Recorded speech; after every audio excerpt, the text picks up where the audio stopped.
Alors c'était d'abord un comité de plusieurs personnes sur Clermont, des danseurs et des musiciens, qui avaient envie de faire revivre les bals qui n'existaient plus sur Clermont depuis quasiment 15 ans. Ça fait des années qu'il n'y avait pas cette visibilité et ça nous paraissait important pour toucher de nouveaux publics. Public étudiant, public de quartier, bon voilà. Donc on essaie de toucher ces nouveaux publics par la com, par le fait qu'on est à Clermont et qu'on fait des bals régulièrement, puisqu'il y en a 3 dans l'année. Et on arrive effectivement à toucher des gens qui débarquent, qui viennent voir, etc. C'est quelque chose qui marche beaucoup, il y a une demande, les gens ont envie de sortir, ça se voit parce qu'à chaque fois on a plus de 100 personnes dans les balles.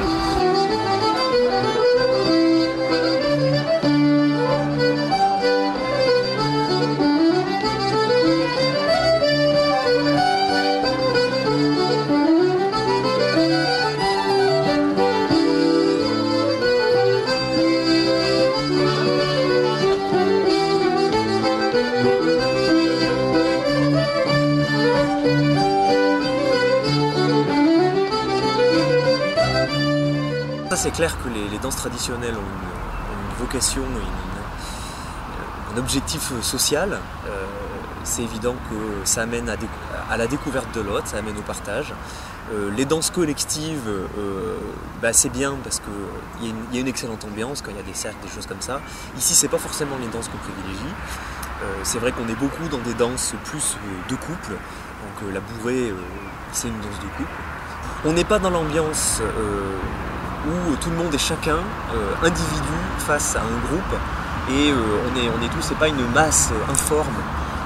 Il y a un vrai échange, il y a un vrai partage entre les gens qui viennent écouter. Et ça, on ne trouve pas énormément dans d'autres milieux. Donc c'est ça qui fait que c'est ça qui caractérise cette ambiance que les gens aiment. Il y a des gens qui ont besoin de passer par l'initiation. Ils sont un peu à la recherche de ça. Donc on le fait comme on a fait cet après-midi, et puis ça se fait un peu à droite à gauche avant les balles. C'est vrai que c'est une bonne approche pour des gens qui ont envie d'aller au bal mais qui n'osent pas y aller comme ça. Après il y a des gens qui débarquent dans le bal et qui s'y trouvent bien, et puis voilà, qui apprennent comme ça aussi. Donc on a envie effectivement de former aussi un peu des danseurs, d'installer des initiations comme ça pour l'instant, l'après-midi de chaque bal.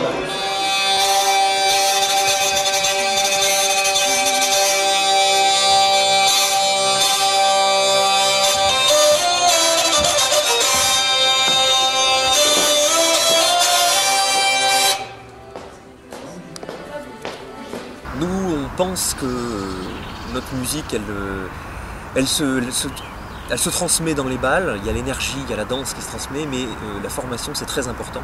Comme on fait venir 2 groupes en général, un des 2 groupes fait un stage. Donc là c'était Cyril Roche et François Brognaud qui ont fait un stage d'accordéon diatonique, un stage de violon. Après le programme c'est eux qui le choisissent.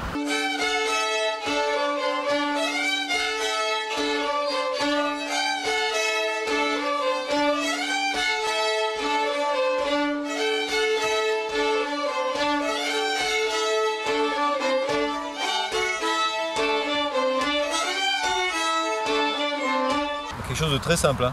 On s'est mis autour d'une figure de la musique traditionnelle, hein, qui s'appelait Joseph Perrier, un joueur de violon, chant sur Tarentaine dans le Cantal là-bas, sur le plateau de l'Artense. Et puis autour de la sortie du livre consacré à son répertoire, qui s'appelle Les airs de Jo, on a discuté un petit peu de sa musique et puis de cette musique de violon, qui a ses caractéristiques, une musique à danser très forte, en cherchant plutôt l'énergie qui est dans les cordes du violon, dans les doubles cordes, une espèce dans les tripes du violon. Voilà, c'est ça qui me plaît.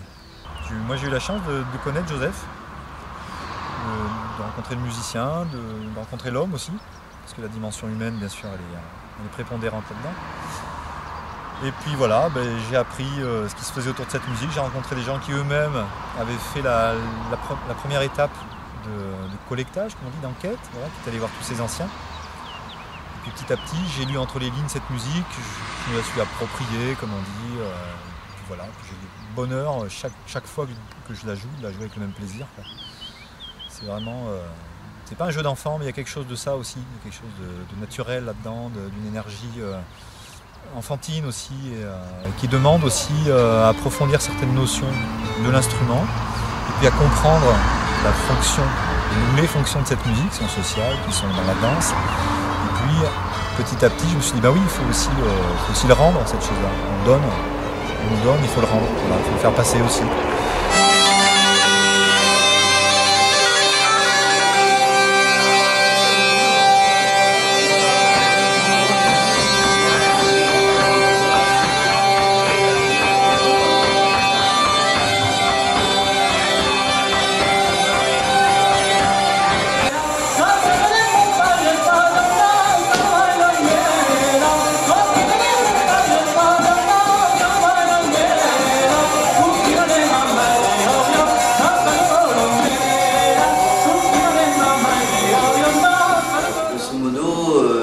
C'est que c'est des balles de musique d'Auvergne.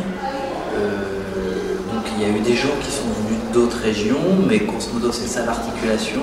L'idée aussi c'était que les musiciens soient payés, donc c'est quand même souvent des professionnels qui viennent, donc c'est-à-dire des gens dont c'est le métier de faire la musique, même si il y a aussi d'autres gens qui font plusieurs métiers qui sont venus. Et du coup on reste sur un bal de musique d'Auvergne, grosso modo sur la programmation en majorité, quoi. Même s'il y a eu des découvertes de gens d'autres régions, c'est quand même ça l'orientation.